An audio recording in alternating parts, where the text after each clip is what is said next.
আপনি জিজ্ঞেস করছিলেন আমরা ঢুকবো কিভাবে। ঠিক আছে, আপনার প্রশ্নের উত্তর আমি দেই। আমরা যখন ঢুকবো এবং ঢোকার সময় হবে, কোনো পাসপোর্ট টাসপোর্ট দেওয়ার যাদেরকে আপনি অথরিটি মনে করছেন, আমার জানি কেন মনে হয় তারা থাকবেই না। জনাব শামীম ওসমান, আপনাকে স্বাগত জানাচ্ছি পালস অফ পলিটিক্সে আমার আজকের আয়োজনে। জি, আপনাকে ধন্যবাদ।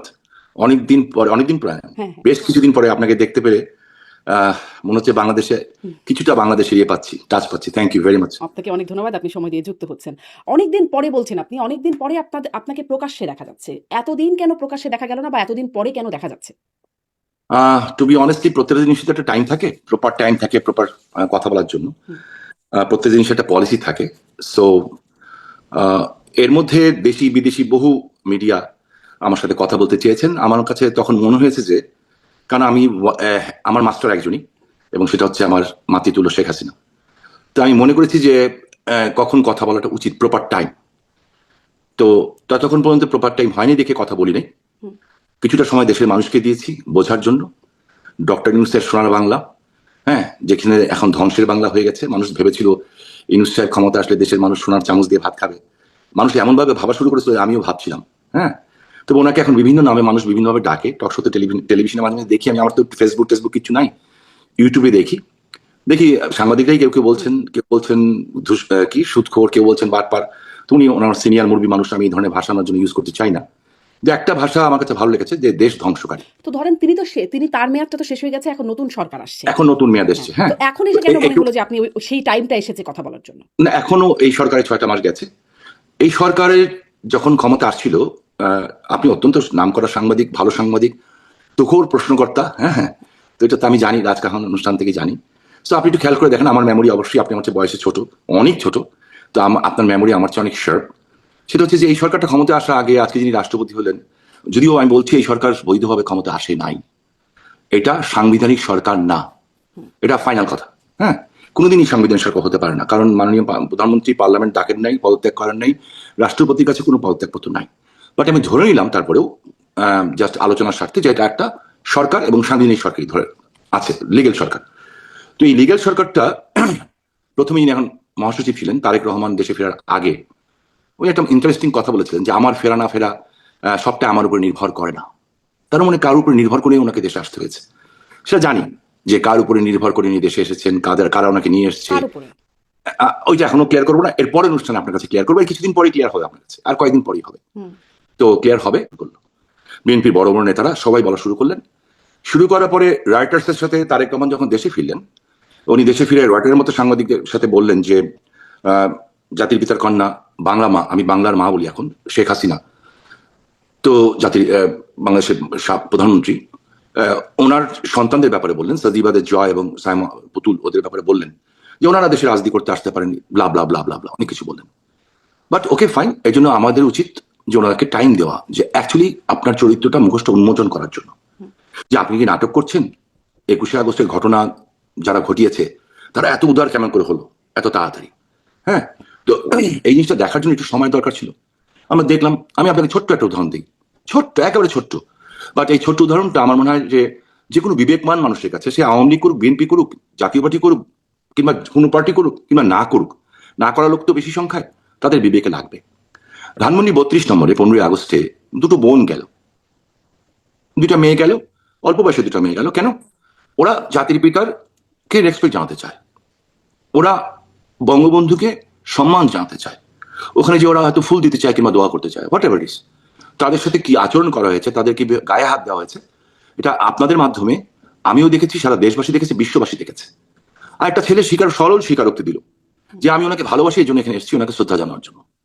সেই ছেলেটাকে কিভাবে বেধড়ক ভাবে মারা হলো, এটা আপনিও দেখেছেন, আমিও দেখেছি, সবাই দেখেছি। সো এইটুক সময় আমাদের দরকার ছিল মুখোশ উন্মোচন করা।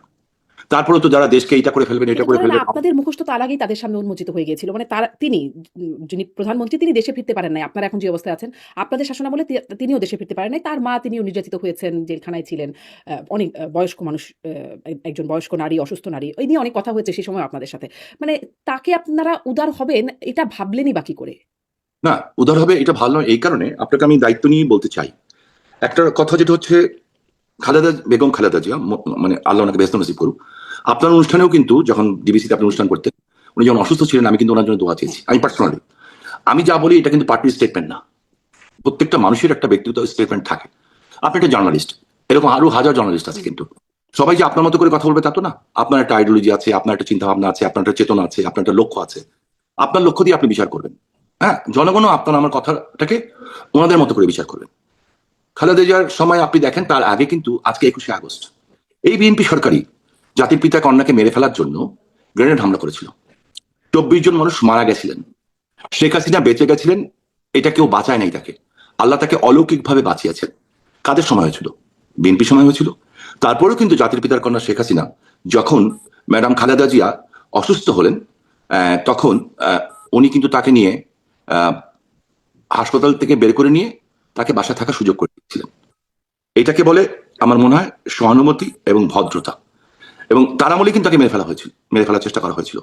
বঙ্গবন্ধুর হত্যাকারীদেরকে নিয়ে পার্লামেন্টে বসানো হয়েছিল, বঙ্গবন্ধুর হত্যাকারীদের নিয়ে।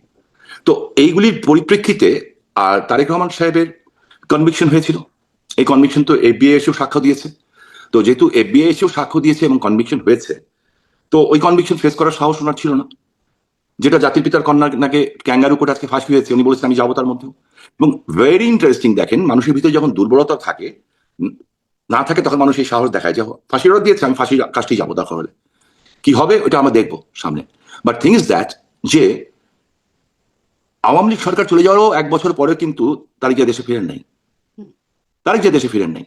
এবং যখন কেন ফিরছেন না এই প্রশ্ন যখন ব্যাপকভাবে আলোচিত হচ্ছে, একটা পর্যায়ে যে তিনি বলেছেন যে আমি ফিরাটা আমার উপর নির্ভর করে না, অন্য কারোর উপর নির্ভর করে। তার মানে নিশ্চয়ই বাংলাদেশের কোন মানুষের উপর নির্ভর করে না, বিদেশি রাষ্ট্রের উপর নির্ভর করে। এবং আরো ইন্টারেস্টিং হচ্ছে যে বিএনপির নির্বাচন, আমি শামীম ওসমান, আমি আমারটা আমি দায়িত্ব নিয়ে বলছি, অন্য কোনটা বলবো না। আপনি জানেন যে আমার বাড়িঘর পুড়িয়ে দেওয়া হয়েছে। আমাদের বাড়িঘর পুড়িয়েছে, আমার কোনো আপত্তি নেই। কিন্তু যে বাড়িতে আওয়ামী লীগ তৈরি হয়েছিল, আমার দাদার বাড়ি খান সাহেব ওসমান আলী, যে বাড়িতে আমি একা তো থাকিনি, ঠিক আছে, আমার 4টা বিধবা চাচি থাকতো না বাড়িতে। যেদিন 32 নম্বরটা ভেঙে দেওয়া হলো, তারপর দিন ওই বাড়িটাকে যে ভেঙে ফেলা হলো, গুড়িয়ে দেওয়া হলো। আচ্ছা ঠিক আছে, তার আগে কিন্তু 19শে জুলাই নারায়ণগঞ্জে একটা ঘটনা, আপনি পরে আসবো। তো আমার সমস্ত ট্রান্সপোর্ট বাস সব পুড়িয়ে দিয়েছে, আমরা কিন্তু ক্ষমতায় ছিলাম। এখন এআই দিয়ে বিভিন্ন কথা বলানো হচ্ছে, আমি এত আধুনিক না, এআইটাই বুঝি না খুব একটা। বাট ইটস ভেরি ইন্টারেস্টিং, যখন আমি আমার নেত্রীকে বললাম যে ওটা আমার রিজিক ছিল, আমার পেটের ভাত দিত, আর সাথে আমার আরো বন্ধু বান্ধব ছিল যারা এটার পার্টনার ছিল। ডিউ টু মি সবটাকে পুড়িয়ে দেওয়া হলো, একদম ছাই করে দেওয়া হলো। কিন্তু ক্ষমতা কবে? 19শে জুলাই। আমি নারায়ণগঞ্জ তখন গেছিলাম, আমি তার আগে 14 তারিখে কিন্তু আমেরিকা থেকে গেছি মাত্র, এবং হাসপাতালে ভর্তি ছিলাম। এবং 19শে জুলাই আমি 15 তারিখে আমেরিকা থেকে গেলাম, 14 তারিখে, 14ই জুলাই 2024। যাওয়ার পরে আমার শরীর এত খারাপ হয়ে গেল, আমার গ্যাস্ট্রিক অ্যাটাক হলো, এবং এত সিভিয়ার অ্যাটাক হলো যে আমি যে ভর্তি হলাম কোথায়, এভারকে হাসপাতালে। আমাকে বিউটোপেন, তারপর এটা ওইটা সব দেওয়ার পরে আমাকে প্যাথিডিন চালু করলো। এর মধ্যে খবর এলো আমার কাছে যে 18 জুলাই নারায়ণগঞ্জ একটা, আপনি কিছু মনে করবেন না, আমি আপনার কাছে আগে ক্ষমা চেয়ে নিচ্ছি হাত জোর করে, হ্যাঁ। তো একটা মেয়ে সাংবাদিক, তার বয়স কত 32-33 বছর হবে, একটা লোকাল পত্রিকার সাংবাদিক। তারা ঢাকা চিটাগাং হাইওয়ে রোডের পাশে, তখন বিএনপি, জামাত এবং আরো অনেকে, এই অনেকে এটা আপনাকে পরে আমি ব্যাখ্যা দিচ্ছি, এরা অবস্থান করছিল। এরা কয়েকটা মেয়ে আর কয়েকটা ছেলে মিলে নিউজ কাভার করতে গেছিল। এই মেয়েটা কে এরা পেয়ে বসলো, পেয়ে বসে আমি মাপ চাচ্ছি শারমিন আপনার কাছে আবারও, যে এর শরীরে কোনো কাপড় রাখেনি দুপুর 12টার সময়, এবং শকুন, নেকড়ে বাঘ যেভাবে মানুষকে ছিঁড়ে খায়, তার সমস্ত স্পর্শকাতর জায়গায় তারা ছিঁড়ে বেড়ে ফেলেছিল। ওইখানে একজন বৃদ্ধ লোক ছিলেন, উনি কোন রকম একটা লুঙ্গি দিয়ে তার শরীরটা পেঁচিয়ে তাকে একটা বেবি ডেসিতে তুলে দিয়েছেন। তুলে দেওয়ার পর সে নারায়ণগঞ্জে আসে। একই দিনে ওই একই গ্রুপ, একটা মহিলা, সম্ভ্রান্ত ঘরের মহিলা, নারায়ণগঞ্জে হিন্দু পরিবারের, এবং আরেকটা মেয়ে, তার কত 14-15 বছর বয়স, 16 বছর হবে, এরা দুইজন যাচ্ছিল। তো রিক্সার মধ্যে আটকে তাদের সমস্ত জিনিসপত্র নেওয়া হয়। মহিলা নিজের ইচ্ছা সব দিয়ে দেন, যা যা আছে দিয়ে দেন, কিন্তু তারপর লাস্টে ওনার মঙ্গলসূত্রে হাত দিয়েছে। তো মঙ্গলসূত্র হিন্দু মহিলাদের কাছে একটা বিশাল পবিত্র জিনিস। উনি বলেছেন বাবা বাবা এটা না, বাবা এটা না। তার মানে যারা ধরেছে তারা ওনার সন্তানের মতো। তখন ওনার মঙ্গলসূত্র টান দেওয়া হয়েছে, ওনার মঙ্গলসূত্রের সাথে ওনার ব্লাউজও চলে গেছে। তখন ওনার মেয়ে চিৎকার করে উঠেছে, মেয়েরও একই হাল করেছে। ওই ভদ্রমহিলা যখন আমাকে ফোন করলেন যে শাহিন ভাই আপনি কোথায়, আপনি আসেন, আপনার মা বোনদের এই অবস্থা, আমি তখন আমার প্যাথিডিন খুলে আমি 19 তারিখে নারায়ণগঞ্জ যাই। যাওয়ার পরে আমার শরীর খুব খারাপ, নারায়ণগঞ্জ ক্লাবে আমি খেতে বসছি। এর মধ্যে কিন্তু তার আগেই Awami League office, Narayanganj club, rifle club এবং বেশ কিছু জায়গায় ওরা হামলা করেছে, একটু ভেঙে টেঙে দিয়েছে। তো ভেঙে টেঙে দিয়েছে, তা আমি অবাক হচ্ছিলাম এরা কারা, কারা এত সাহস দেখাচ্ছে। তো আমি যখন খেতে বসি তখন দেখলাম যে বোমের আওয়াজ পাচ্ছি, গুলির আওয়াজ পাচ্ছি। এসপি ফোন করলো যে স্যার ওরা থানা অ্যাটাক করছে, এ করছে। তা আমি ভাত খেতে পারলাম না, দৌড়ে বের হলাম। আমার উদ্দেশ্য ছিল ওই মেয়েটাকে দেখতে যাওয়া। যখন বেরিয়েছি তখন দেখছি বেশ আধা কিলোমিটার দূর থেকে এই গুলি করছে। ওরা ভাবেনি যে আমি বের হবো নিজে। আর আমি নারায়ণগঞ্জ স্বামী ওসমান বের হবো, আমার সামনে দাঁড়াবে বিএনপির, এটা কেউ করার কথা না। কারণ বিএনপির 16 বছরে বিএনপির কোনো নেতাকর্মীকে আমরা ফুলের টাচও হতে দিইনি আমি। এবং যারা যারা এমপি হয়েছে সবাইকে আমি দেখে রেখেছিলাম, এখন যারা হয়েছে ফুলের টোকাটাও পড়তে দিইনি তাদের গায়ে। হ্যাঁ, এবং অন্য পার্টি কেউ না। আর জামাত তো আন্ডারগ্রাউন্ডে ছিলই। হ্যাঁ, আমার টার্গেট কিন্তু আমি কোনো সময় বিএনপিকে টার্গেট করে রাজনীতি করিনি। আমার টার্গেট হচ্ছে জামাত আন্ডারগ্রাউন্ডে ছিল কদিন আগে। জামাতের আমির তিনি বলছেন যে আপনি গোলাম আজমকে জামাতে মানে নারায়ণগঞ্জে নিষিদ্ধ ঢুকতে করেছে। দেবেন না, হ্যাঁ এরকমটা বলেছেন। এটা কিন্তু অনেক আগের ঘটনা। এরপরে কিন্তু আমার উপরে বাংলাদেশের সবচেয়ে বড় বম ব্লাস্ট হয়েছিল 2001 16 জুন, যেখানে আমার 20 জন ছেলে মারা গেছিল এবং আমি পঙ্গু হয়েছিলাম, যে কারণে আমার আমেরিকাতে আসা। আমার এখন প্রচন্ড অবস্থা খারাপ, আমার কোমরের থেকে পায়ের তলা পর্যন্ত। কিন্তু কোনো অবস্থাতে আমেরিকার ডক্টরদের, আমার ওয়াইফের বড় ভাই, he's a very big doctors over here. ওনার নিজস্ব অনেকগুলি ক্লিনিক আছে, অনেক ডাক্তার ওনার আন্ডারের কাজ। কারণ এরা তো ইথিক্সে চলে, এখানে এরা তো অনেক কিছু ভয় পায়। সো কোনো অবস্থাতেই আমার এমআরআই করা গেল না, কারণ আমার শরীর ভর্তি স্প্লিন্টার এবং স্টিল। তো করো না, যাই হোক, জি, শামীম ওসমান, সেটা আপনার করেছে। সুস্থতা কামনা করি। কিন্তু প্রশ্নটা ওখান থেকে আসে যে ওই যে দেশে ফেরার কথা, তারেক রহমানের দেশে ফেরার কথা আপনি বলছিলেন যে তার নিজের উপর নির্ভর করছে না ফ্রেমটা, হ্যাঁ এটা ঠিক আছে। তো জি, মানে বিদেশি মানে কোনো ব্যক্তি বা কোনো সংস্থা বা কোনো দেশের উপরে কিছুর উপর নির্ভরশীল, আপনার কথা থেকে আমি বুঝতে পারছিলাম যেটা। কিন্তু আপনাদের ফেরাটা আসলে কিসের উপর নির্ভরশীল, আমি সেটা নিয়ে কথা বলতে চাই। কারণ আপনারা দেশে ফিরবেন ডিসেম্বরে, আপনি প্রকাশ্যে এসেই ডিসেম্বরে ফিরবেন সেই কথা আপনিও বলছেন, বা নেতৃত্ব আরো আগে থেকেই বলছেন যে ডিসেম্বরে ফিরবেন। কিন্তু কিভাবে ফিরবেন সেটি জানা যাচ্ছে না। ধরেন আরো যদি সুস্পষ্টভাবে জানতে চাই যে ধরেন আপনারা কি প্লেনের টিকিট কেটে এয়ারপোর্ট দিয়ে ঢুকে যাবেন, এরকম এত সিম্পল? সেক্ষেত্রে তো শেখ হাসিনার অ্যাক্টিভ কোনো পাসপোর্টও নাই, ট্রাভেল ডকুমেন্ট নিতেও সরকারের সাথে একটা প্রক্রিয়া যেতে হবে। সেরকম নাকি সীমান্ত, ওই যে শেখ হাসিনা একটা ফোন আলাপে শোনা গিয়েছিল যে চট করে ঢুকে পড়বেন, কাছাকাছি আছে সীমান্ত দিয়ে আপনারা এক নাগারে ঢুকে পড়বেন, আসলে কিভাবে ঢুকবেন, একটা তো প্রক্রিয়া লাগবে। হ্যাঁ, আমি এটা শেষ করে দিচ্ছি, তার আগে আমি ওই জায়গাটা শেষ করে দিই। হ্যাঁ, তখন আপনাকে এটা জানা দরকার এই কারণে, আপনাদের আমি কালকে নাও থাকতে পারি, আমাকে আল্লাহ নিয়েও যেতে পারেন, তাই না? মানুষের একটা জিনিসই পার্মানেন্ট, যে উই হ্যাভ টু গো। এবং কোন জিনিসই সবকিছু মানে টেম্পোরারি। আমাদের লাইফটা কিন্তু সবচেয়ে বড় টেম্পোরারি। শেষ। সেই দিন যখন এই ঘটনাটা ঘটলো, আমি পরে জানতে পারলাম যে আমাদের সাথে সংঘর্ষ হচ্ছে কে। আমি বিএনপি ছেলেপেলে দেখেছি, হাত দেখিয়েছি, সরে গেছে ওরা। হেফাজতকে হাত দেখিয়েছি, সরে গেছে ওরা। আমি তো তার এরা কারা, এদের কথাও বুঝতে পারছি না, ভাষাও বুঝতে পারছি না। পরে 3 মাস পরে দেখলাম নারায়ণগঞ্জ থেকে রোহিঙ্গাদের গেরিলা বাহিনীর চিফ আস্থা প্রধান গ্রেপ্তার হচ্ছে। আজকে আমাদের লোকজনকে ব্যাপকভাবে অ্যারেস্ট করা হচ্ছে। আমি স্বরাষ্ট্রমন্ত্রী মহোদয়কে কালকেও একটা টক ইয়ের মাধ্যমে বললাম, যে সচিবালয়ে আপনি বসেন, আপনাকে আমি দায়িত্ব নিয়ে বলছি শারমিন, যেই সচিবালয়ে উনি বসেন তার থেকে পূর্বাঞ্চলের দিকে যেতে ঢাকা চিরাং হাইওয়ে রোডে স্টিল নাও গতকাল রাত পর্যন্ত 2টো মহিলা মাদ্রাসা এবং দুটো মাদ্রাসায় অস্ত্রের ট্রেনিং চলছে। ঢাকা শহরে হেভি আর্মস সহ, মানে হেভি বলতে হেভি, হালকা পাত্র অস্ত্র না, 14,000 আল কায়দা, লস্করে তৈয়বা এবং আরসা এরা কাজ করছে।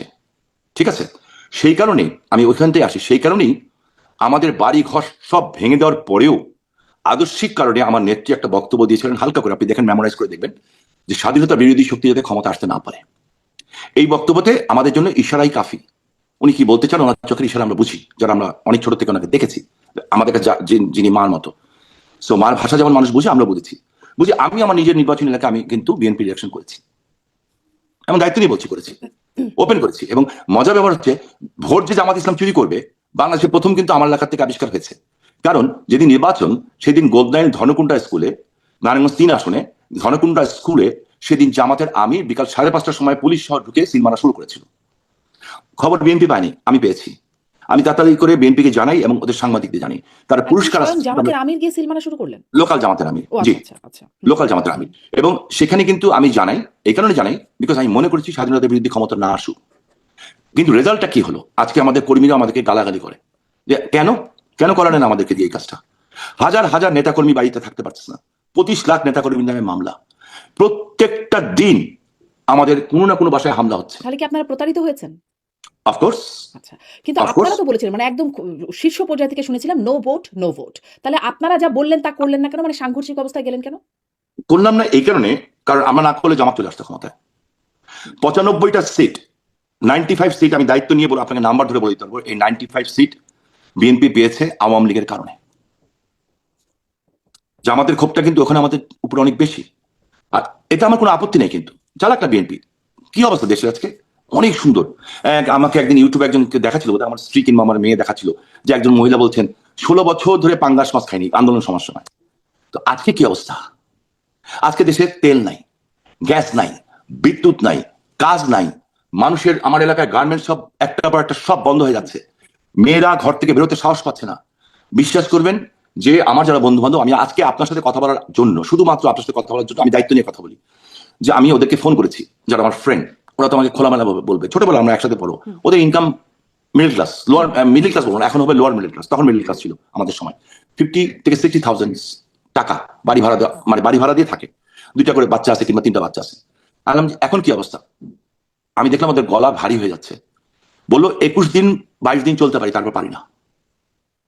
দিস ইজ গোয়িং অন বাংলাদেশে। হ্যাঁ, তো মানুষের পেটে খাবার নাই, বেকারত্ব 18 থেকে 46% চলে গেছে, মানে দারিদ্রতা।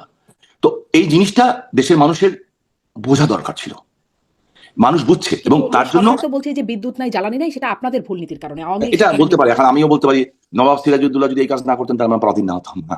হ্যাঁ, তো এখন যদি এটা বলতে যায় তাহলে তো আমার কিছু বলার নাই। বাট আমি আপনার মাধ্যমে, আমি 98% বাচ্চারা যারা এই আন্দোলনটাতে শরীক হয়েছিল না বুঝে করেছিল। কেন? এই ফেসবুক, টুইটার, এই সমস্ত দিয়ে একটা এমন একটা জিনিস তৈরি করা হয়েছিল যেটার পিছনে মিলিয়ন্স অফ ডলার খরচা হয়েছে, যে বাংলাদেশটাকে একটা ব্যর্থ রাষ্ট্র বানানোর জন্য। কার জন্য শারমিন বাংলাদেশ ব্যর্থ রাষ্ট্র হবে? টার্গেটটা কি? টার্গেটটা হচ্ছে বাংলাদেশের ভূমি। এই ভূমিটা কারা চায়? পাকিস্তানের আইএসআই নেটওয়ার্ক চায়। কেন চায়? তারা এখানে জঙ্গিদের ট্রেন আপ করতে চায়। 1.5 বছর ওই যে এয়ারপোর্টের সামনে যে হোটেলটা ছিল বারবার বুঝে যায়, রেডিসন ব্লু, ওখানে পাকিস্তানের 6 জন জেনারেল কি করছিল 1.5 বছর এক নাগার ইউনুসের সময়? এরা ট্রেন আপ করেছে 165টা জায়গায়, স্টিল নাও হেভি আর্মস নিয়ে ট্রেনিং চলছে। টার্গেট কি? টার্গেট হচ্ছে ভারত, পাকিস্তান। তথ্যসূত্র কি, মানে কোথা থেকে আমার আসছে? তো সত্য 100% অথেন্টিক। শুধু একটু ছোট্ট দিয়ে যাচ্ছি, যেই জাতিসংঘ আমাদের বিরুদ্ধে 2 দিন আগেও কথা বলছিল, ঠিক আছে, এই যে এই সমস্ত নিয়ে, সেই জাতিসংঘই কিন্তু আমি আমেরিকা থাকা অবস্থায় কিছুদিন আগে বলেছে যে বাংলাদেশের নিরাপত্তা পরিষদ বলছে বাংলাদেশে আল কায়দা ইজ অ্যাক্টিভ। আর তো কিছু লাগে না, তথ্য সত্য তারাই বলছে। আমি আমেরিকাতে আজকে আসি না, আমি 90 থেকে আসি এখানে। তো এখানে আমার ছোট ভাইরা যারা আছে, আমার ইয়ে আছে, তারা অনেক বড় বড় হাই প্রোফাইলের তারা কাজ করেন, একদম মেইন স্ট্রিমে কাজ করেন, কিংবা এমন এমন জায়গায় কাজ করেন যারা পৃথিবীর সব খবর রাখেন।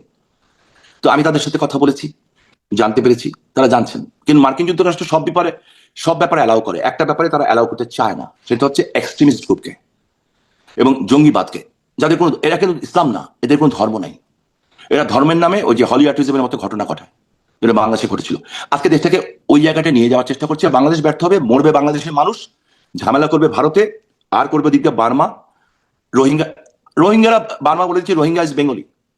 আপনি এমন ফেরাবেন কেমন করে? কিভাবে ফেরাবেন? ওখান থেকে আরাকানরা ট্রেনিং নিচ্ছে বাংলাদেশে। আমাদের দেশে এত বড় শক্তিশালী সেনাবাহিনী আটকাচ্ছে না কেন? সো এই এখন সেই আমার বিষয়টা লাইফ আপনাদের সময়কাল থেকেই চলে আসছে, মানে রোহিঙ্গারা ঢুকলো ওই সময়, সেই অমানবিকতার অবস্থাটা আপনাদের সময় হয়েছিল, এবং তখনই বার্মা বলেছিল, মিয়ানমারের তখনই ভাষ্য ছিল যে এরা বাংলাদেশিরা ওই চিটাগং অঞ্চলের। এটা তো পুরো এই জায়গাটাতে আমাদের ভুল ছিল। হ্যাঁ, এই জায়গাগুলি ভুল ছিল। তো সবকিছু মেনে যেটা একটা জায়গায় এসছে, আমার মনে হয় যে আপনি জিজ্ঞেস করছিলেন আমরা ঢুকবো কিভাবে, ঠিক আছে, আপনার প্রশ্নের উত্তর আমি দেই। আমরা যখন ঢুকবো এবং ঢোকার সময় হবে, কোনো টাসপোর্ট দেওয়ার যাদেরকে আপনি অথরিটি মনে করছেন, আমার জানি কেন মনে হয় তারা থাকবেই না। এটা আমার মনে হয় তারা থাকবে না। আপনি বলবেন সরাবে কে? জনগণের চেয়ে বেশি শক্তিশালী কেউ না, আর তার চেয়েও বেশি শক্তিশালী পৃথিবীতে একজন আছেন, সারা পৃথিবীতে না, সারা সৃষ্টির স্রষ্টা রাব্বুল আলামিন। আমি বিশ্বাস করি। শারমিন, আপনি কেন বিলিভ ইট? আপনি লেখাপড়া করা মেয়ে, অত্যন্ত জ্ঞানী একটা, আপনার সাথে কথা বলে আমি বুঝি যে আপনার জ্ঞান চর্চা আছে, ভালো আছে। আপনি পৃথিবীর একটা উন্নত দেশে এখন থাকছেন। হ্যাঁ, আপনি দেখেন তো প্রথম মহাযুদ্ধ, বিশ্বযুদ্ধ, দ্বিতীয় বিশ্বযুদ্ধ, কিংবা আফ্রিকার জঙ্গলগুলিতে যে যুদ্ধ হয় একদম আনকালচার কান্ট্রিগুলিতে, কোথাও কি দেখেছেন যে মৃত মানুষকে কবর থেকে উঠিয়ে সেই মানুষকে পিটানো হয়, পিটানোর পরে নাচা হয়, গান গাওয়া হয়, এরপর তাকে জ্বালিয়ে দেওয়া হয়? বাংলাদেশে হয়েছে কিন্তু। আপনি কোথাও দেখেছেন যে একজন বীর মুক্তিযোদ্ধা মাইনুদ্দিন খান বাদল ভাই একটা কথা বলেছিলেন যে ধর্ষক আর ধর্ষিতা এক টেবিলে উঠতে পারে না? এই একটা কথার কারণে ওদের কত ক্ষোভ আমাদের মুক্তিযুদ্ধের বিরুদ্ধে, যে ওনার কবরটা পুরো খোঁড়া হলো এবং ওই কঙ্কালের উপরে স্পঞ্জের স্যান্ডেল দেওয়া হলো, অনেক জিনিস ময়লা ফেলা হলো এবং ওটাতে আগুন লাগিয়ে দেওয়া হলো। তাহলে বুঝেন, মুক্তিযোদ্ধাদের জুতার মালা দিয়ে গলায় পরে ঘুরিয়েছে তো একটা দুটা ব্যাপার না, অহরহ হচ্ছে, অহরহ হচ্ছে। এবং এই জিনিসগুলি যে হয়েছে, এটা ব্যর্থতা কার? আমাদের, আমার। জাতির পিতার কন্যা কিন্তু আমাদেরকে ঠিকই গাইডলাইন দিয়েছিলেন। আমরা কিন্তু এই ম্যাটিকুলাস ডিজাইন, ডক্টর ইউনূসের ম্যাটিকুলাস ডিজাইন থেকে আমাদের বাচ্চাদের রক্ষা করতে পারি নাই। ওদের ভবিষ্যৎ আজকে অনিশ্চিত। 4টা জেনারেশনকে নষ্ট করে দেওয়া হয়েছে। হোসেন জিল্লুর রহমানের ভাষা যদি বলতে চাই, আজকে দেখেন আপনি ইউনিভার্সিটি টিচারকে মারতে যাচ্ছে, ইউনিভার্সিটি টিচারকে ছাত্ররা মারতে যাচ্ছে। আমি আমার ছোটবেলায় স্কুলে যেটা পড়েছি, ওই টিচারকে দেখলে তো আমি জীবনে এখনো চেয়ারে বসবো না। তাহলে আপনি কি বসবেন 4টা জেনারেশনকে আপনারা নষ্ট করে দিলেন? না? এই যে এই আসার পরে, এই যে ছাত্রদের আন্দোলনের নামে কিন্তু মধ্যখান এই দিয়ে ছাত্ররা তো ধরেন হয় আপনাদের আমলে তাদের জন্ম বা তাদের বেড়ে ওঠা, বড় হয়ে ওঠাটা Right. সবটাই আপনাদের আমলে হয়েছে, কারণ আপনারা 17 বছর টানা ক্ষমতায় ছিলেন। তো জি, তারা ধরেন যদি তারা এরকম হয়ে যায়, যদি তারা ডিরেইলড হয়ে যায়, সেটা তো আপনাদের সময় থেকেই তাদের আসলে এই অবস্থা, হঠাৎ করে একদিনে তো হয়ে যায়নি নাকি? না, হ্যাঁ 100% রাইট আপনি। যেই ছেলেগুলি হলিয়াটিজমে ঘটনা ঘটালো, সবগুলি ছেলে প্রচন্ড আধুনিক ছেলে ছিল। এবং এর মধ্যে একটা ছেলের নাম আমি ভুলে গেছি, খুব সুন্দর দেখতে, হ্যান্ডসাম, আর বাপ নাকি নাম ছিল। সে তার 6 মাস আগে ভারতের একটা ডিস্কোতে যে শ্রদ্ধা কাপুরের সাথে নেচে এসেছে। আমি পার্সোনালি জানি সেটা, কারণ ওই গ্রুপের এক সদস্যের সাথে আমার যে কোনো ভাবে হোক অনেক আগে কথা হয়েছিল। ওর মা, আমি বলবো না, ও আমাকে বলেছিল, মানে ওর মামার মাধ্যমে আমি জানতে পেরেছিলাম। ঠিক আছে, এরা প্রত্যেকেই আধুনিক ঘরের, এরা প্রত্যেকেই রিচ পরিবার থেকে আসা। তাহলে 6 মাসের মধ্যে তাদের ব্রেন ওয়াশ করলো কেমন করে? যে তারা 22টা 23টা 24টা না কত মানুষকে মেরেছিল ওখানে, জবাই করলো, জবাই করে রক্তের উপরে বসে ওখানে রান্না করলো এবং খেলো। আমাদের আমলই হয়েছে কিন্তু। বাট ওরা করতেছে এই কাজটা, এটাকে আমরা প্রোটেক্ট করতে পারছি না, আপনিও পারছেন না, আমিও পারছি না। কেন? ওরা ধর্মটাকে মিথ্যা দিয়ে করেছে, ঠিক যেভাবে 71 সনে মিথ্যা করে আমার মা বোনকে গণিমতের মাল বানানো হয়েছিল, ধর্ষণ করা হয়েছিল, 30 লক্ষ মানুষকে হত্যা করা হয়েছিল। সো একটা অসমাপ্ত যুদ্ধ, ওইটা অসমাপ্ত যুদ্ধ ছিল। আমার মনে হয় এটা ফাইনাল পর্যায়ে যাবে এবং এর বাইরে তাহলে কি কোনো আপনার পথ নাই। ভবিষ্যৎবাণী এরকম যে ফাইনাল পর্যায়ে যাবে এবং তারপরে আপনারা দেশে ফিরবেন? তার আগেই যাবো না, যুদ্ধ করবে কে? আচ্ছা, এবং সেখানে আমি বলি, বিএনপি যেটা করছে, বিএনপি একটা ডানপন্থী দল, আগে ডান বামের সংমিশ্রণ ছিল, এখন একটা ডান। বাট বিএনপি কিন্তু চরম উগ্র এক্সট্রিম ডানপন্থী দল না। একে চেক অ্যান্ড ব্যালেন্স করতে যে ওরা যে বিপদটাতে পড়বে, আমাদের অনেক খারাপ অবস্থায় এরা পড়বে। আমরা আমাদের সত্যকে চিনে নিয়েছি, ওই সত্যের সাথে কিন্তু আমরা একটা হলে বসবো না। এবং আমাদের আদর্শিক কারণে কিন্তু আমাদেরকে ভোটটা বন্ধ দেই নেই। এত 98% অত্যাচার বিএনপি লোকেরা করেছে, ওদের হয়ে করুক, গুপ্ত হয়ে আর সুপ্ত হয়েও। যারা নারায়ণগঞ্জে আমার বায়তুল মামুন ভেঙেছে, ইটস ভেরি ইন্টারেস্টিং ব্যাপার, তারা কিন্তু তার আগের দিন আরসা এবং জামাতের সাথে মিটিং করেছে, কিন্তু করে কিন্তু বিএনপি, এখনো করছে তাই। এরা কেউ থাকবে না, টাইমলি সব সরে পড়বে। তো আমাদের যেটা হচ্ছে যে এই যে ম্যাটিকুলাস ডিজাইনটাকে আমরা প্রোটেক্ট করতে পারলাম না অ্যাজ এ পলিটিশিয়ান, এটা আমার ব্যর্থতা। তাহলে ওই যে আপনি বলছিলেন যে এমন পরিস্থিতি হবে যে এই সরকার বা এই পরিস্থিতি থাকে কিনা, যে পাসপোর্ট বা এগুলো নিয়ে ঢুকতে হবে, তার মানে কি আপনার ভাষ্যটা কি আরেকটু স্পষ্ট করবেন, যে তখন কি আসলে বিএনপি সরকার যেটি আছে থাকবে না, মানে আপনারা যখন দেশে ফিরবেন তখন পরিস্থিতিটা কি হবে বা কি পরিস্থিতিতে আপনারা ফিরবেন? দেখেন, এর আগে বিএনপি সরকার যাদেরকে মনে করছে, যাদের ভয়ে তারা আন্তর্জাতিক সিদ্ধান্ত নিতে পারছে না, দেখেন তাদের কাছ থেকে আঘাতপ্রাপ্ত হয়ে যায় কিনা। এরা তো কাউন না, এরা কাউন না, কিন্তু এরা কারুই না। এরা এই দেশটাকে ব্যর্থ রাষ্ট্র বানাতে এসছে। ওদের একটা আশা ছিল ডক্টর ইউনূস প্রেসিডেন্ট হবে, সেটা তো গুড়ে বালি হয়ে গেছে, হয় নাই। সো আমার তো মনে হয় যে এই কারণে বিএনপিকে পে করতে হবে। মানে কি আন্তর্জাতিক শক্তির কারণে বা আন্তর্জাতিক 100% আন্তর্জাতিক শক্তি। বাংলাদেশের ভিতরে কোনো নিজস্ব পলিটিক্স নাই, নাথিং এলস, 000। না আমরা, না ওনারা, না কেউই, কেউ না। এবং এটা আমার চেয়ে বেশি বর্তমান প্রধানমন্ত্রী নিজে জানে। তাহলে যে আপনারা এতদিন ক্ষমতায় থাকলেন, এটি আসলে কোন আন্তর্জাতিক শক্তির বলে, যেটি বলা হয় ভারত, সেটি কি? না, আমরা আন্তর্জাতিক শক্তির কারণে ক্ষমতাচ্যুত হয়েছি। শেখ হাসিনার উইল পাওয়ার, শেখ হাসিনার যে কি বলে কারিশমা, সেই কারিশমা, বঙ্গবন্ধুর যে কারিশমা, হ্যাঁ সেই কারিশমা কিন্তু এদের নাই, এই ক্যাপাসিটি ক্যাপাবিলিটি তাদের নাই। না তো নেত্রী যেদিন ক্ষমতাচ্যুত হয়েছেন তারপর দিন তো তারেক রহমান ফ্লাই করে বাংলাদেশে আসার কথা, তাই না? ওনারা বলতেছেন ওনাদের দাঁড়িয়ে হয়েছে সবকিছু, হিরো আসার কথা না, আসেন না কিন্তু। হ্যাঁ, আর জাতির পিতার কারণে শেখ হাসিনা বলছেন ফাঁসি অর্ডার দিয়েছে, আমি যাবো, এবং উনি যাবেন। আন্তর্জাতিক শক্তিটা কি আমেরিকা? না, আমেরিকা অবশ্য, আমেরিকা তো পৃথিবীর সব জায়গায় ইনভলভ আছে। বাট আমি যতটুকু আমেরিকা এসে যেটা বুঝেছি, আমি ছোট মানুষ, অত বেশি লেভেলে আমি চলি না, বাট একেবারে যে চলি না তা না। এইটুকু আমি বুঝি যে আমেরিকা বাংলাদেশে যা ঘটছে এবং যেই পর্যায়ের এক্সট্রিমিস্ট এখন বাংলাদেশে দাঁড়িয়ে গেছে, আমেরিকা এইটাকে সাপোর্ট করে না, এবং মজার ব্যাপারটা হচ্ছে চায়নাও করবে না। তার মানে চায়নাও কি এরকম বিলিয়ন্স। বিষয়টা আমি একটু সহজ করে বুঝতে চাই যে যারা আপনাদের ফেললো তারাই তারেক রহমান সরকারকে ফেলবে বলে আপনার প্রেডিকশন। ফেলবে না, ওনাদের সামনে পথ থাকবে দুইটা, হুম। হয় একটা আন্ডারস্ট্যান্ডিং, নালে they have to quit. Understanding কার সাথে? ওই আন্তর্জাতিক শক্তির সাথে? আন্তর্জাতিক শক্তির সাথে মাধ্যমেই ধরেন, আমাদের সাথেই ধরেন। তার মানে কি আপনারা এখন সেই আন্তর্জাতিক শক্তির সাথে লবিং করছেন, মানে আন্তর্জাতিক শক্তির সাথে লবিং আপনাদের এর ব্যাপার না, লবিং এর ব্যাপার না। ভারত কোনো সময় চাবে না এই এই ঘটনা ঘটছে কেন ইন্ডিয়াকে ডিস্টার্ব করার জন্য। আপনি একটা ছোট্ট দেশ, কিন্তু হুম। আপনি একটা উই আর স্মল পিনার্স, আমাদের জনসংখ্যা 18 কোটি, কিন্তু আমাদের দেশ এখন ভঙ্গুর অর্থনীতি। এই ভঙ্গুর অর্থনীতি করা হলো কেন? আপনি যদি সবাই পেট ভরে ভাত খেত, সবার হাতে যদি পকেটে পয়সা থাকতো, সবাই যদি, যেমন আমাদের সময় রিক্সা হলো 30,000 টাকা মতো মাসে, সবার থাকতো, তাহলে কিন্তু আপনি জঙ্গিবাদ পেতেন না সহজে, কারণ সবার কোনো ফুলফিল।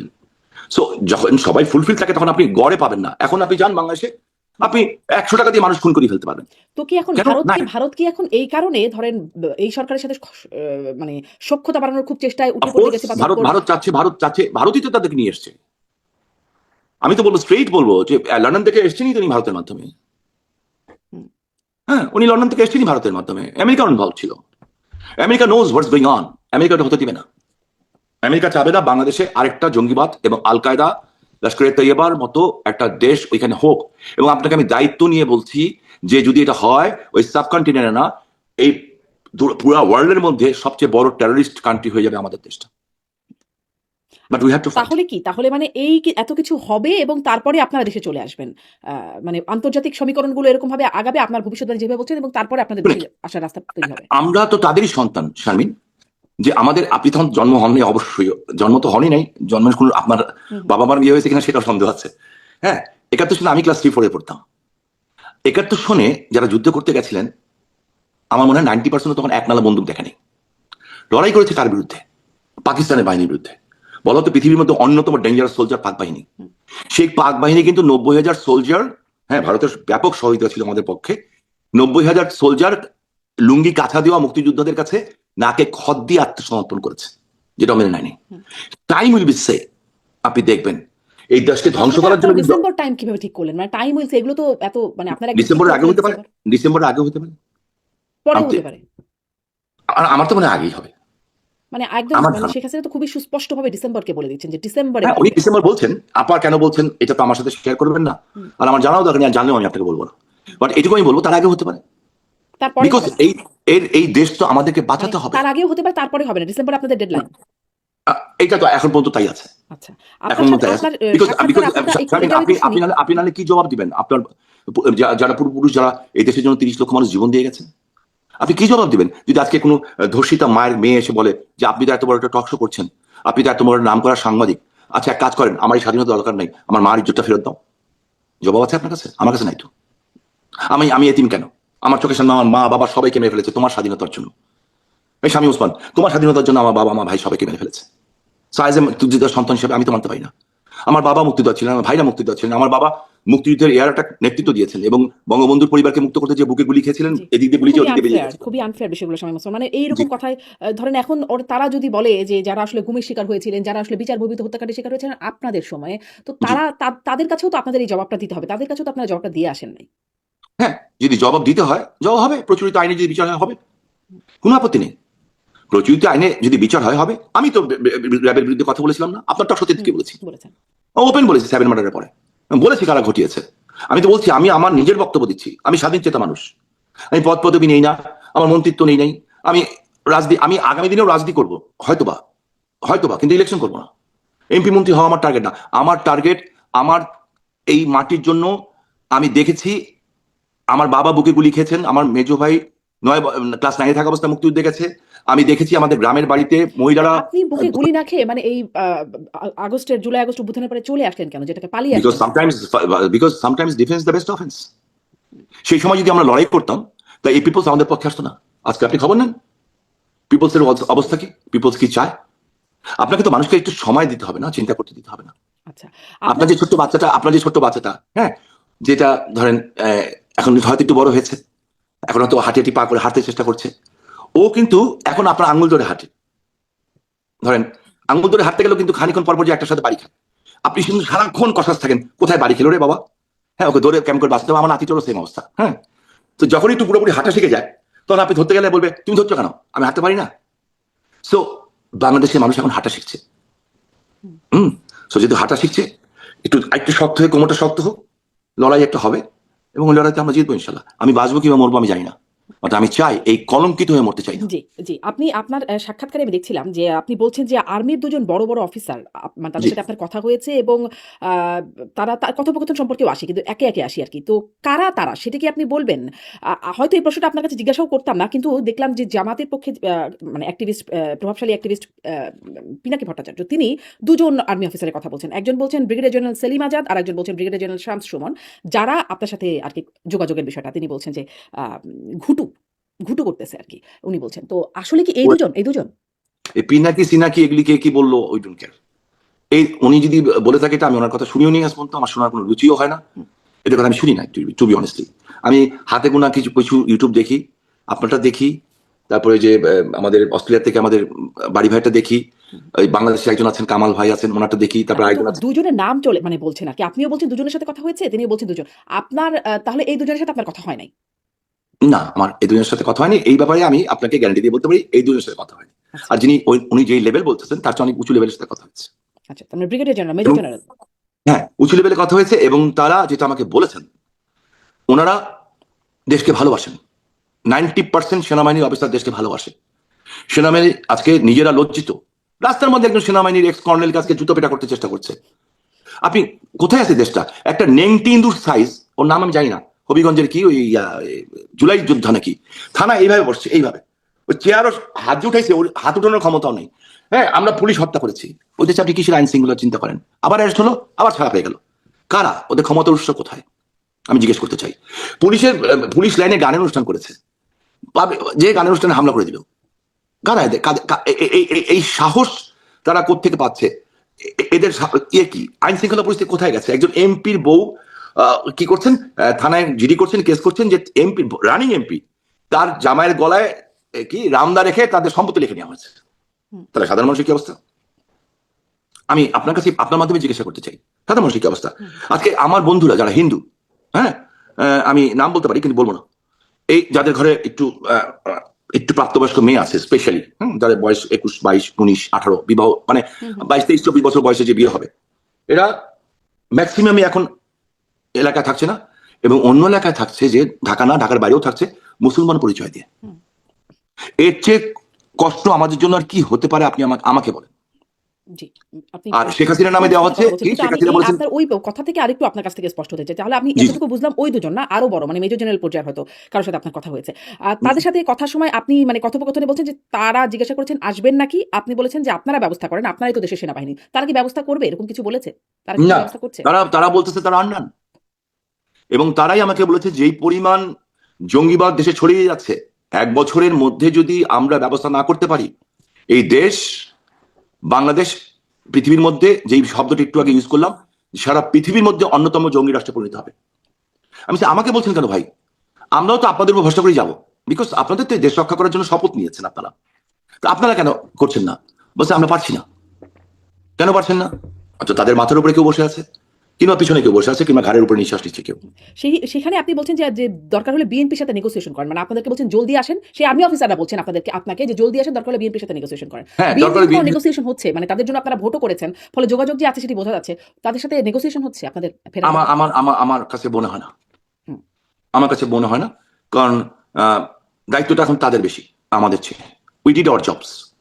আমরা যে কোনো কারণে হোক, যে কোনো জায়গায় রিকোয়েস্ট হোক, কিংবা আদর্শিক কারণে হোক, আমরা আমাদের কাজটা করেছি। এখন দায়িত্বটা তাদের। তাদের তাদের যদি শুভবুদ্ধির মানে উদয় হয়, আমার মনে হচ্ছে হবে না।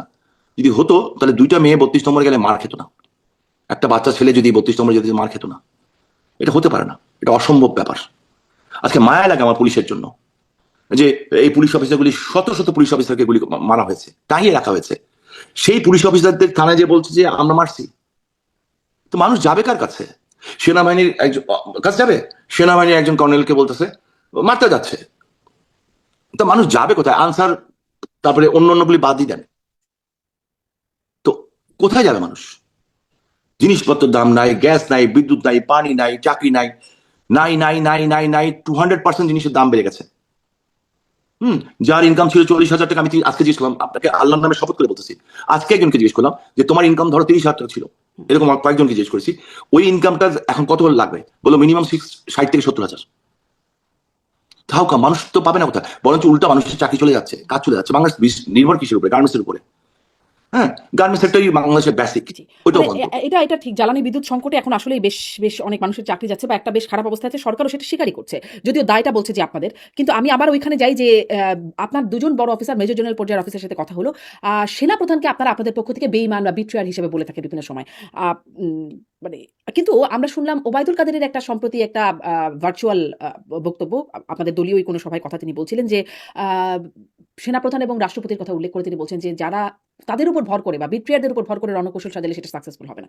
কোনোভাবে কি আপনাদের রণকৌশলের মধ্যে সেনাবাহিনীর শীর্ষ পর্যায়ে জড়িত আছে? সেনাপ্রধান কোনোভাবে আপনাদের সাথে যুক্ত এখন? যে আমি ওই পর্যায়ের নেতা না, আর আমি ওনাকে দিয়ে কোনো সময় কথা বলিনি। হুম। ঠিক আছে, আমি কথা বলিনি। আমি কোনো বাহিনীর উপর বিশ্বাস করি না। আমি একটা বাহিনীর উপর বিশ্বাস করি, উপরে আল্লাহ, সৃষ্টিকর্তার বিচার আছে। একটা জিনিস মনে রাখবেন স্বামী, আমি ওই কাতারের লোক, অলিয়া উলিয়া। এই পৃথিবী একটু একটা দেশ বাংলাদেশ, এই পৃথিবীটাও কিন্তু একটুকু, এই সৌরজগৎ থেকে আপনি যদি পৃথিবীটাকে দেখেন না, একটা পেন্সিলের ডট। এই সৌরজগতের উপরে সৌরজগৎ থেকে যদি এই সৌরজগৎকে দেখেন, ওইটাও একটা পেন্সিলের ডটস। আর ওই ডটের এই সমস্ত সৌরজগৎ যিনি সৃষ্টি করেছেন, বাংলাদেশে আজকে বলা হচ্ছে কি, কোথায় নিয়ে গেছে ধর্মটাকে, ইসলামকেও শেষ করে দেওয়া হচ্ছে, যে কি আমাদেরকে ভোট দিলে আপনারা বেহেশতে চলে যাবেন। সেদিন দেখলাম সাতক্ষীরার এক এমপি আমাদের বলল, আজকে জনসভায় যারা উপস্থিত হয়েছেন তাদের জন্য বেহেশতের দরজা খুলে রাখা হয়েছে। What nonsense! এগুলি হচ্ছে কিন্তু, আর সাধারণ মানুষ এগুলিকে আবার অনেকে বিশ্বাসও করছে, কিছু করার নাই। শিক্ষাগত যোগ্যতা নেই, কোরআনটাও পড়তে পারে না, কোরআনের কোথাও এটা লেখা নেই। এরা আমাদের ধর্মটাকেও কিন্তু এদের হাত থেকে বাঁচাতে হবে। এরা কি করেছে? এই মাজারগুলিতে হামলা করেছে। আমি তারেক রহমান সাহেবকে বলেছি, আপনি যদি সত্যি বিশ্বাস করেন যে এই আপনি যদি ইয়েতে যান, ওই যে কি বলে, এই আপনি মাজার জিয়ারত দিয়ে শুরু করেছেন, সিলেটের শাহজালাল বাবা মাজার, তাহলে এতগুলি মাজার যে জ্বালিয়ে দেওয়া হলো, এতগুলি মাজার, শাহপারান বাবার সামনে মাজারের মধ্যে মানুষ মেরে ফেলা হলো, তো বিচার করছেন না কেন? বলবেন ডক্টর ইউনূসের কথা, জোনার সময়, ফাইন। তা আমাদের বিচার করছেন কেন? আপনি যদি রিসেন্ট পাস্টের বিচার না করতে পারেন, হামের টিকার জন্য হাজার হাজার বাচ্চা মরে গেল, বিএনপির একজন স্বতন্ত্র এমপি কোর্টে মামলা নিল, সেই মামলাও তো গ্রহণ করা হলো। কেন কেন পালন করলেন না? দুর্বলতা কোথায়? কেন করছেন না, কিংবা করতে পারছেন না? পিপলস কিন্তু জিজ্ঞেস করবে কদিন পরে। Time is time. আরেকটা জিনিস কি জানেন? Truth is beauty, beauty is truth. সত্যকে আপনি মাটি চাপাতে রাখতে পারবেন। হ্যাঁ, আমাদের ভুল ছিল না, এ কথা যদি বলি তাহলে এটা হবে চরম মিথ্যা কথা, আমি চরম ভুল কথা। আমাদের সবচেয়ে বড় ব্যর্থতা হচ্ছে আমরা ডক্টর ইউনূস গংদের, জামাত শিবির জঙ্গিদের এই ম্যাটিকুলাস ডিজাইন থেকে আমাদের বাচ্চাদের, আমাদের দেশবাসীকে রক্ষা করতে পারি না দেখেই আজকে আমাদের দেশ কোথায় চলে গেছিল, কোথায় ধাপড়ে পড়ে গেছে। এটা আমাদের ব্যর্থতা, চরম পরম ব্যর্থতা। এই জন্য আমি আমার বাচ্চাদের কাছে হাত জোড় করে ক্ষমা চাচ্ছি, মাপ চাচ্ছি, এবং তাদেরকে কথা দিতে চাচ্ছি, যদি আল্লাহ হায়াত রাখেন, যদি বেঁচে থাকি, তাদেরকে আমার বাবারা যেমন মুক্তিযুদ্ধ করে আমাদের একটা স্বাধীন দেশ দিয়েছেন, আমরা দরকার হলে আরেকবার লড়াই করে জীবন দিয়ে তাদের জন্য একটা সুন্দর বাংলাদেশ রেখে যাবো। আপনাদের হাতেই তো ছিল, আসলে দেশটা আপনাদের হাতেই তো ছিল, কিন্তু সেখানে দেখা গেছে এই বা স্বাধীন বাংলাদেশের মানুষ স্বাধীনভাবে ভোট দিতে পারে নাই, মানে তারা ভোটাধিকার প্রয়োগ করতে পারে না, ঠিক মতো বেছে নিতে পারে নাই তাদের জনপ্রতিনিধি, এবং একবার না বারবার এবং সামনেও পারবে কিনা তার কোনো ভরসা আপনারা দিচ্ছিলেন না। ফলে মানে মানুষের হাতে উপায় কি ছিল আপনাদেরকে এইভাবে সরানো ছাড়া? না, মানুষ সরায়নি, ইটস এ ডিজাইন। এই যে সরিয়েছে সে নিজেই তো বলেছে ম্যাটিকুলাস ডিজাইন। ধরেন সেই ডিজাইনে তো মানুষ ইনভলভ হয়েছে, মানুষ ইনভলভ না হলে কত কত ডিজাইন পার্সেন্ট মানুষ? বাস্তবায়ন করা যেত না। 18 কোটি মানুষের মধ্যে কত কত লোক ছিল সেদিন? 5 লাখ, 10 লাখ, 15 লাখ, 20 লাখ, 25 লাখ, যারা ছিল 30? তাদের সমর্থন ছিল মেবি আপনার কাছে মনে হবে, কিন্তু উপস্থিত ছিল 30টা। আমি 2 তারিখে নেত্রীর কাছে গেছিলাম, আমি তাকে তার 3 মাস আগে পার্লামেন্টারি কমিটিতে বলেছি। 2 মাস আগে গেছি, আমি বলেছি। আমি যখন পার্লামেন্টের লবিতে বলতাম, অনেকে আমাকে বলতো শামীম ওসমানের মাথা খারাপ, শামীম, এই যে শামীম ভাই আসতেছে টেনশন মাস্টার, কেন বলতো?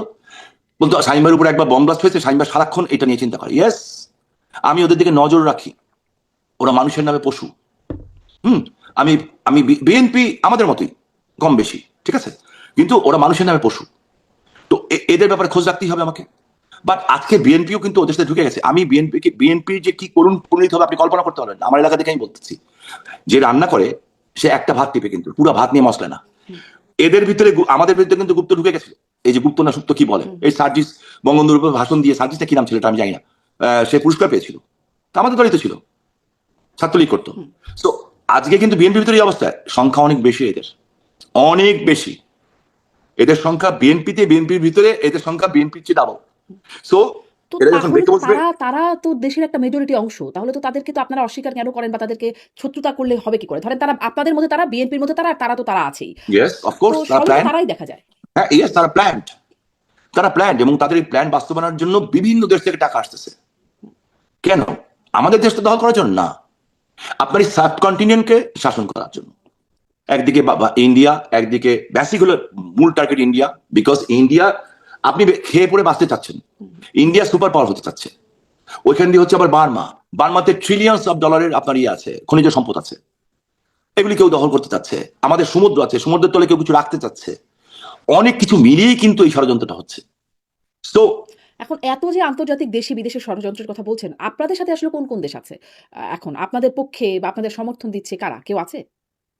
আমি এইটা জানি না যে কারা আছে, তবে আমি এইটা জানি যারা আমাদের স্বাধীনতার যুদ্ধে আমাদের সমর্থন দিয়েছিল, তারা ওই বুঝেই স্বাধীনতা যুদ্ধে সমর্থন দিয়েছিল যে বাংলাদেশের স্বাধীন হওয়া দরকার, এবং তাদের জীবনে তাদের বহু লোক রক্তও দিয়েছে।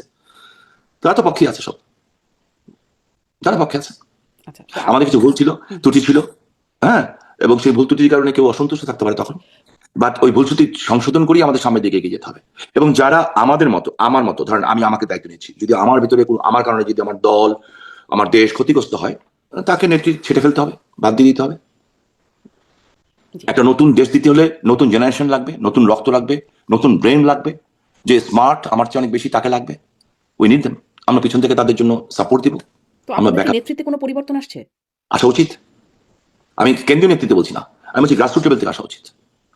ওই যে উপর থেকে বসিয়ে কমিটি দিব তা না, আপনার মেধাবী লোক দরকার। আপনাকে খুব দ্রুত কিন্তু এই যে গ্যাপটা হয়েছে, এই ধ্বংসযজ্ঞ হয়ে গেছে, এটা কিন্তু খুব দ্রুত রিকভারি ধরেন করতে হবে। এখনো তো দেখা যাচ্ছে মানে সরব অবস্থা হয়েছেন। সম্প্রতি খুব সরব দেখা যাচ্ছে জনাব ওবায়দুল কাদের সাধারণ সম্পাদক, আর আরো যারা পুরনো নেতৃত্ব জাহাঙ্গীর কবির নানক, বাহাউদ্দিন নাসিম, ওনাদেরকে দেখা যাচ্ছে তারা অ্যাক্টিভ রোল প্লে করছেন। নতুন কারা আছেন? নতুন মুখ রাস্তা থেকে সৃষ্টি হয়ে যাবে। তো ফয়সাল আহমেদ এদেরকে কি কেউ সৃষ্টি করেছে? সৃষ্টি হয়নি, রাজপথ থেকে সৃষ্টি হয়ে গেছে। রাজপথ থেকে যারা সৃষ্টি হয়ে আসে, ওনারা তো অবভিয়াসলি সবাই জ্ঞানী মানুষ, যাদের কথা বলেন, ওনাদের অভিজ্ঞতা কাজে লাগাতে হবে। হ্যাঁ, আপনি একটা নতুন একটা ছেলে মেয়েকে ধরেন, আপনি একজন জার্নালিস্ট, হ্যাঁ, একটা বাচ্চা যদি আপনার কাছে শিখতে আসে, ও যখন আপনার কাছে শিখবে যে কিভাবে জার্নালিজম করতে হয়, তো এমন হতে পারে যে কালকে দেখা যাবে যে ও আপনার চেয়ে অনেক বড় জার্নালিস্ট বেশি হবে, যে আপনি ওকে নিয়ে প্রাউড করবেন। বাট কাউকে তো শেখাতে হবে না। তো আমরা যারা আছি তারা, আমরা নার্সিং করবো তাদেরকে। আমাদের কিছু সাচ্চা দেশপ্রেমিক দরকার। একটা এলাকায় কিন্তু হাজার হাজার লোক দরকার হয় না, একটা এলাকায় একজন সঠিক গেরিলা যথেষ্ট। হ্যাঁ, হাজার হাজার ভণ্ডর থেকে, হাজার হাজার ভণ্ডর থেকে।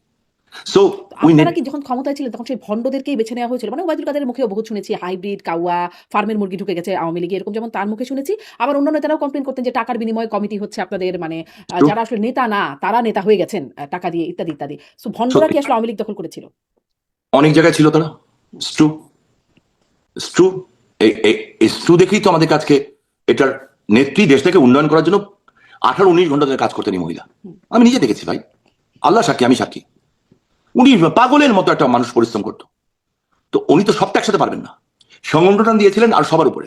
এটা দেখো, আমরা দেখতে পারিনি, আমরা দেখতে পারিনি। আচ্ছা, মানে এইটা আপনি মানে আপনার স্বীকারোক্তি যে আপনাদের এই জায়গায় একটা দোষ ছিল বা ত্রুটি ছিল। একটু এই জায়গাগুলো কথা বলি যে অনেক ঘটনার পরে বা বাংলাদেশ থেকে, বাংলাদেশ সরকার বা বাংলাদেশের পুরো ব্যবস্থা থেকে অনেক আপত্তির সত্ত্বেও ৫ই আগস্ট একটা প্রেস কনফারেন্স করলেন দিল্লিতে। শেখ হাসিনা সেখানে সরাসরি কথা বললেন।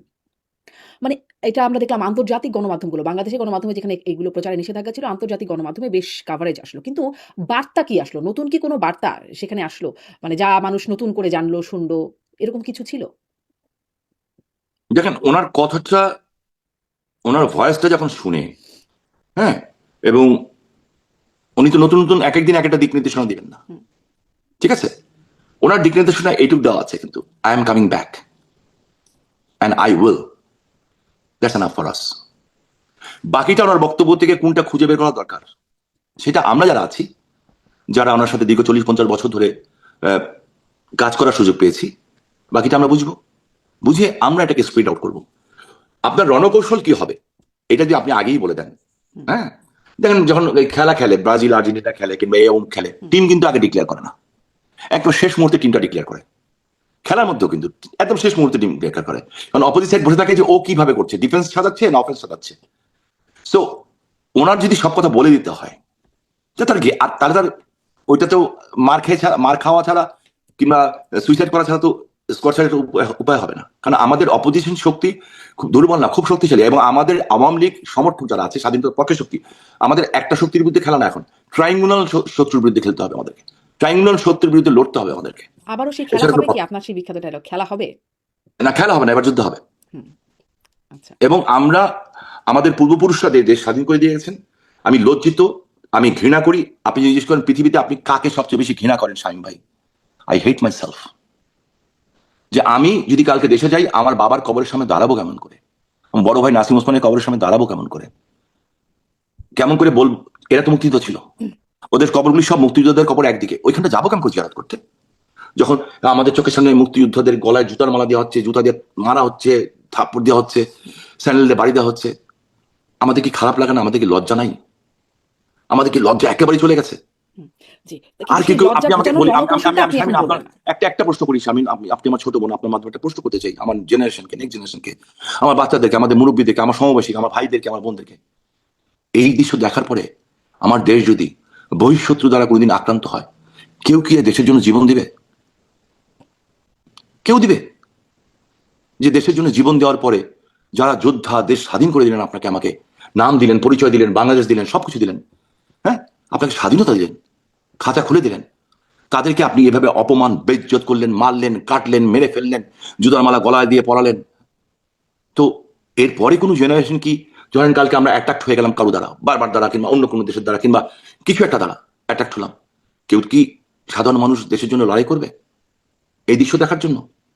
এমন তো না যে আমরা 300 বছর আগে স্বাধীন হয়েছি, মাত্র কত বছর আগে, এত তাড়াতাড়ি, এত তাড়াতাড়ি আমরা ভুলে যাবো? এখনো দেখি আমেরিকায় দেখি সবাই যে ওদের যে স্ট্যাচু আছে ওখানে যে শ্রদ্ধা নিবেদন করে।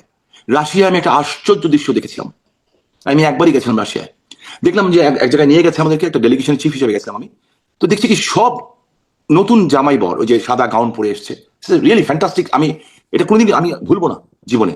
এরা সব আসতেছে এবং একটা না, একটা পর একটা গাড়ি আসছে, একটা পর একটা গাড়ি, মানে কি হচ্ছে এটা, অবাক হয়ে আমি আমার বউ তাকিয়ে আছি, দেখছি যে হাজব্যান্ড অ্যান্ড ওয়াইফ, নিউ কাপল, মানে বিয়ে হয়েছে, সরাসরি ওরা গির্জার থেকে কিংবা যে কোনো জায়গা থেকে আসছে, এসে ওদের যে স্মৃতি, শহীদ স্মৃতিস্তম্ভ, ওখানে তারা ফুল দিচ্ছে। পরে আমি আমাদের যে ওখানকার অ্যাম্বাসেডর ছিলেন, আমি জিজ্ঞেস করলাম ভাই এটা কি হচ্ছে ভাই? বলে এই দেশের কালচার হচ্ছে যে নতুন করে যখন সংসার করে, বিয়ে হয়, বিয়ে হওয়ার পরে ওরা প্রথম যায় ওদের দেশের জন্য যারা জীবন দিয়েছে তাদের রেসপেক্ট দেখাতে। There is the difference between them and us. হ্যাঁ, তো আমি সেই জানি রকম না, মানে মুক্তিযুদ্ধের অনেক স্থাপনা সেগুলো ধ্বংসযোগ্য শিকার ভেঙে হয়েছে, ফেলা সেগুলো আমরা হয়েছে। দেখেছি। কিন্তু ধরেন আপনারা মানে আওয়ামী লীগের কথা বলছি, যারা মুক্তিযুদ্ধের চেতনার কথা বলে, তাদের কাছে যখন দেখা যায় গুম হয়, তাদের কাছে যখন দেখা যায় বিচার বহির্ভূত হত্যাকাণ্ড ও প্রতিষ্ঠানগুলো ধ্বংস করে দেওয়া, নির্বাচন নামে শুধুমাত্র মানে একটা ফর্মালিটি চলতে থাকে, তখন আসলে মানুষ মানে আপনাদের এই চেতনার উপরেই কেন বা বিশ্বাস করবে বা আস্থা রাখবে, বা রাখে নাই, যেটা দেখা গেল।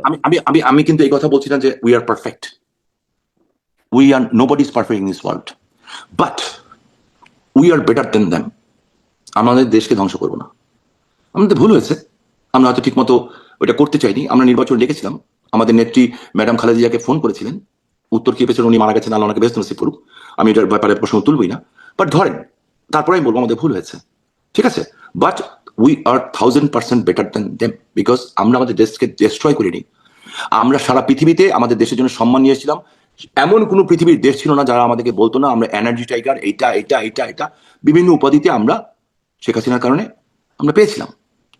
আপনি তো সব 100-100 পাবেন না কোনো জায়গায়, কিছু ভুল হয়েছে দেখে তো আজকে আমাদেরকে এই মাসুল দিতে হচ্ছে। আচ্ছা, মানে স্পষ্ট মানে কিছু ভুলের কারণেই আপনাদের এই মাসুল দিতে হচ্ছে। আপনার ব্যাপারে কিছু প্রশ্ন করি, যে শোনা যাচ্ছে মানে কথা ওঠে এরকম যে 21শে জুলাই আপনি দেশ ছেড়ে যাচ্ছিলেন, ওই সময় যখন জুলাই গণ অভ্যুত্থান হচ্ছিল তখন আপনি দেশ ছেড়ে যাচ্ছিলেন, বিমানবন্দরে আপনাকে আটকে দেওয়া হয়েছে। আসলে কি এরকম কিছু? ব্যাপারটা কি? বিমানবন্দরে কারা আপনাকে আটকালো? জি, আপনার এই প্রশ্নের জন্য ধন্যবাদ। এটা একটা গ্রুপ, মানে জানি না কারা ছড়াচ্ছে, এবং হয়তো আমাকে ছোট করার জন্য, খাটো করার জন্য ছড়াচ্ছে। ইটস ট্রু, 21শে জুলাই 2024 সকালবেলায় আমি এয়ারপোর্টে গেছিলাম, সাথে আমার ছেলে গেছিল, আমার বোন খুব গুরুতর অসুস্থ হয়ে গেছিল, আমার বড় বোন। এই বড় বোনকে নিয়ে আমার ছেলেকে আমি দিতে গেছিলাম, রাস্তাঘাটের অবস্থা খারাপ ছিল, আমি তাদেরকে নিয়ে গেছিলাম, দিয়ে ওরা যখন প্লেনে উঠে গেছে আমি আবার চলে এসেছি। ওকে নিয়ে চেন্নাই গেছিল চিকিৎসা করার জন্য। তারপর আমার ছেলে বেশ কিছুদিন পরে, ওরা ফেরা হয়নি, হোয়াট এভার ইট ইজ, এর মধ্যে 5 আগস্ট ঘটেই গেল।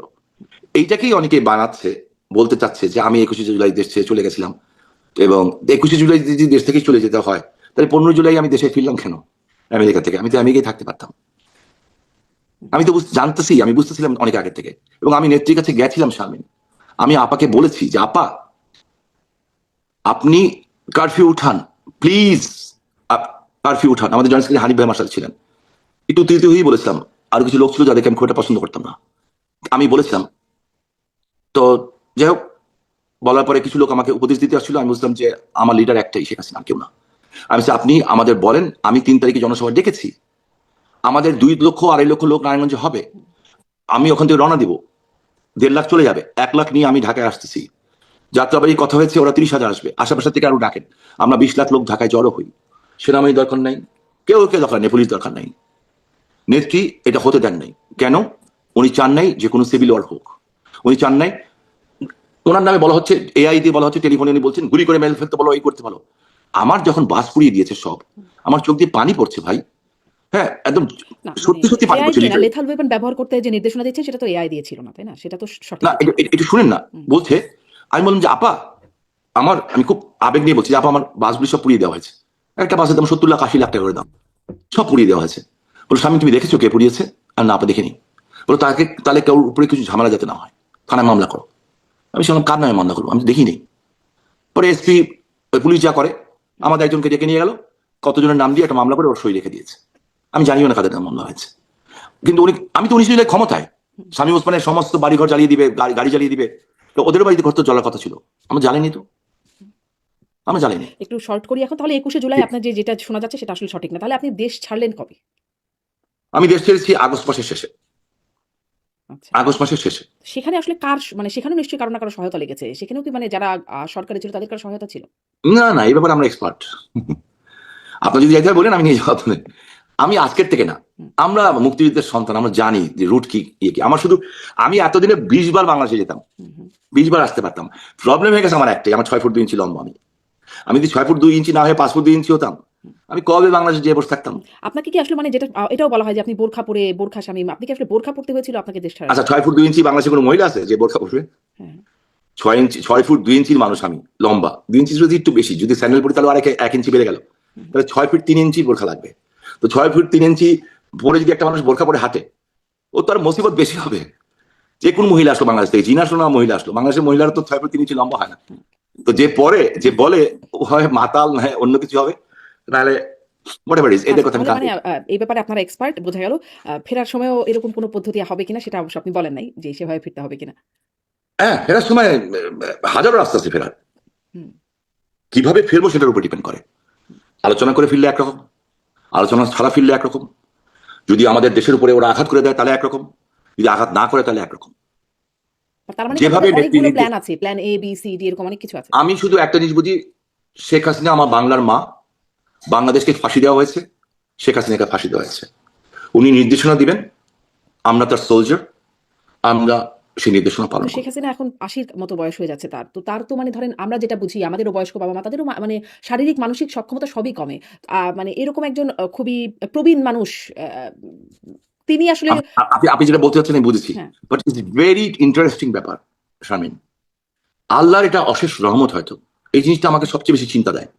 বাট আমি যতটুকু কাবু মানুষ এখন শারীরিকভাবে, আল্লাহর কি রহমত, আমার বয়স 64 চলছে। আল্লাহর আমি স্বামী ওসমান মরে গেলে কিচ্ছু হবে না দেশের। হয়তো আপনি একদিন বলবেন ওনার সাথে একবার দেখা হয়েছিল, লোকটা ভালো ছিল কিংবা খারাপ ছিল বলবেন। আমার কিছু লোক, দেশের লোক হয়তো কানবে টানবে, হ্যাঁ, আমার বউ বাচ্চা কানবে, আমার ভাই বোনরা কানবে।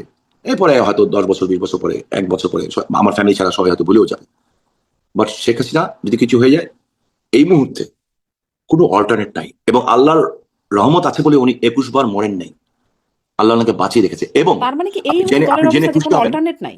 না এই মুহূর্তে নাই, আপনি জেনে খুশি হবেন, আলহামদুলিল্লাহ উনি আগের চেয়ে মেন্টালি প্রচন্ড শক্ত, ফিজিক্যালি আলহামদুলিল্লাহ রাব্বিল আলামিন, আল্লাহ ওনাকে অনেক ভালো রেখেছেন।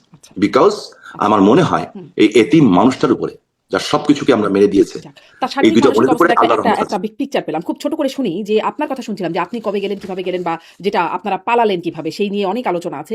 আ শেখ পরিবারের কেউ নাই। ধরেন ডিফেন্স মানে আপনি বলছেন অনেক সময় ডিফেন্সই হচ্ছে সবচেয়ে বড় মানে আপনাদের নিজেদের জন্য ডিফেন্সই সবচেয়ে বড় মেথড হতে পারে।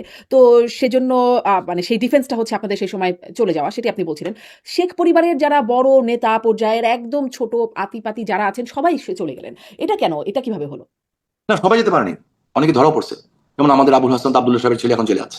হুম, হ্যাঁ, ধরা পড়ে লাভটা কি হবে? দীপুমণির মতো লাশের সামনে যে কাঁদতে হবে? বলেন আপনি, দীপুমণির মতো লাশের সামনে যে কাঁদতে হবে? লাভ নাই তো। ধরা পড়লে তো আমার উইকনেস। যুদ্ধের ময়দানে আপনাকে ওয়ান স্টেপ অ্যাহেড হতে হলে প্রয়োজন হলে আপনাকে 2 স্টেপ পিছনে যেতে হবে। 1000 সোলজার নিচে দাঁড়িয়ে আছে, আপনি যদি এই পাহাড়ের একটা উপরে 2টা সোলজার নিয়ে বসে থাকেন, ওই 1000 সোলজার আপনাকে কিচ্ছু করতে পারবে না। সেটা কৌশল, রণকৌশল।